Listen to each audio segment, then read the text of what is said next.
انت شفت مشهد الست اللي كانت عم تهرب من السجن عم تقول له هويتي هويتي. برايك لماذا تسال هذه السيده وهي في لحظه الخروج من الموت عن هويتها؟ لانه سوف تنزل مره اخرى في حال طلبت تلك الهويه، سوف تعاد اغتصابها مره اخرى في حال طلبت انه تستخرج هذه الهويه. فبالتالي الشعب السوري يريد ارساء قواعد دوله الان. لا ننظر ما هي الدوله، لا يهمنا من سيحكم، نريد دوله تقوم ان ناكل، ان نشرب، أن لا نجوع، أن نتدفأ هذا الشتاء. يعني كان خوف الشعب السوري هذا الشتاء أن يموتوا من البرد.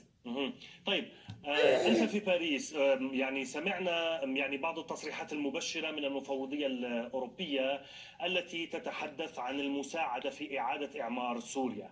برأيك مع وجود أحمد الشرع كما ذكرت، يعني هو بالنهاية ما يزال مطلوبا في قائمة المطلوبين للولايات المتحدة الأمريكية، وهناك مكافأة 10 ملايين دولار لمن يدلي بمعلومات عنه أو يسلمه.